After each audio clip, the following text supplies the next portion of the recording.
Hey, I'm Zach McDonald, your real estate agent with Real Property Associates, and this is episode number 5 in the series, How to Lose Money in Real Estate. And today we are going to talk about your dream remodel project. I'm gonna mess with it. I'm gonna mess with that dream remodel project because I think this is one of the ways and one of the places that people lose money in real estate and they don't even think about it. But I'll share a few examples here. The first one,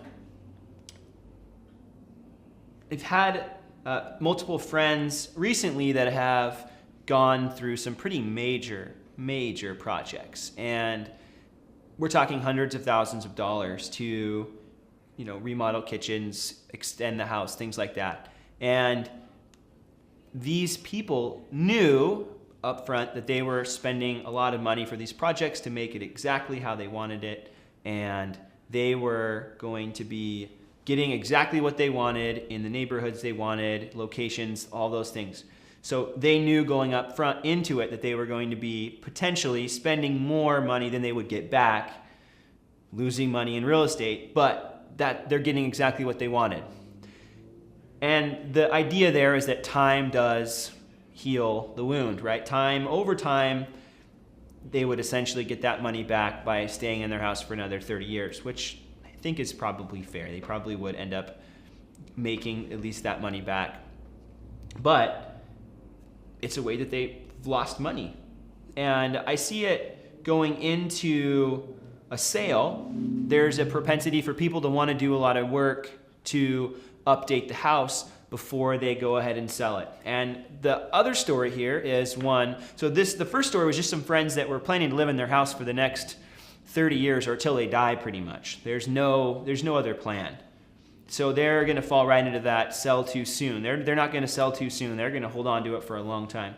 And they're investing in their own happiness, essentially. The other story is a client of mine that I've worked with that they're actually selling their house, and after a lot of conversations and work on my end, they decided they were going to list with a different agent, a friend, and I had told them, I think a big reason that they didn't work with me is because I told them that it would be better to sell their house last year without doing hardly any work to it. My advice was that we do the very minimal and then put the house on the market. And somebody else is going to do a remodel to the house. It definitely needed a full remodel. The house has a beautiful view. It's in a great location. But there's some things about the house that are a little quirky, and to be honest, that it did need a lot of work. Now, my advice was to sell that house a year ago without doing any work to it, right? Well, that's not what he wanted to hear. And so he asked me multiple times, okay, well, what else can we do to it to make the house worth more? And I gave him some more advice. We talked about it. And as we talked, he started telling me, well, I want to get this price for it. I was like, well, I don't think we're going to get this price for it, even if we do all this work. And I kept being honest on the price. And eventually, somebody else said, let's do even more than what Zach said to do, and we're going to get you this price that you want. Cool. So he decided that was what he wanted. Now, I've had the opportunity to just be on the sideline and watch as this house that I didn't get the listing for, and it was beautifully remodeled. So kudos for that. It looked great. But he put a lot of money into that remodel. And the house started $250,000 above what it's now listed for. And it's now listed for what I told him we should have listed it for a year ago when the market was even more competitive and frenzied in the area.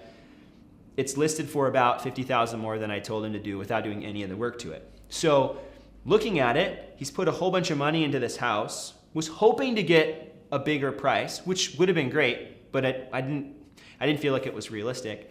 And then now to see it's still on the market, selling for what we talked about without hardly any work to it, it's honestly just kind of sad. It's a sad situation to see. And it's a story that I think really illustrates the point that that dream remodel project, even though you want to have just that beautiful finished project, if you are making capital improvements to your house that aren't increasing the value or maybe eliminating a problem with the sale. So there's certain things you can do that will add value. There's also things that will remove a problem. There might be some things about the house that are quirky and people wouldn't necessarily like. So if you can remove those barriers, now you have a bigger buying pool. Both of those are great. If you can make an improvement that gives you more money than what you spent on it, that's a win. And same with removing an obstacle to a sale because you want to get a sale.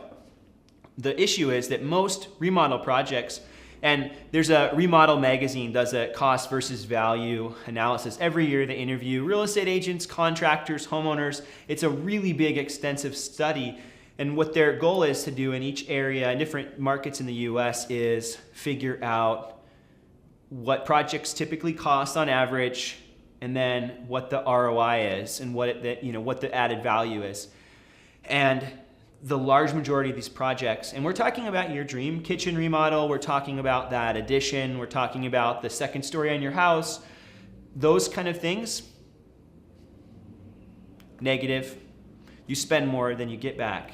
And so if you were planning, like my friends that are going to live in their house for the next 30 years, awesome, because you're doing that for yourself and you're going to live there for a long time. If you're trying to do a quick remodel before you sell it, you just have to know that there's only a few things, and these are things I talk about with people, that are really going to get you a positive return. And that might be replacing the deck, or repainting the interior, the exterior, or doing a minor kitchen remodel, not the full extensive, knock out walls and go the full 9 yards. And it might not be that master suite remodel or addition. It's a huge place that people lose money. And it feels good when you're a seller to see a bigger price tag on your house, but you need to be really cautious. So I'm off my soapbox. I'm going to step down now. But do know that one of the big ways that people lose money in real estate is by making improvements to the house that cost more than they actually return in value. So thanks so much for watching this video series, How to Lose Money in Real Estate. I know it's a little funny of a title, but it is very practical. There are a lot of ways to lose money in real estate, and it's important that you're aware of those so that you can actually make money in real estate. If you find this content helpful, please consider subscribing to my YouTube channel, and you'll see more videos like this moving forward. Bye for now.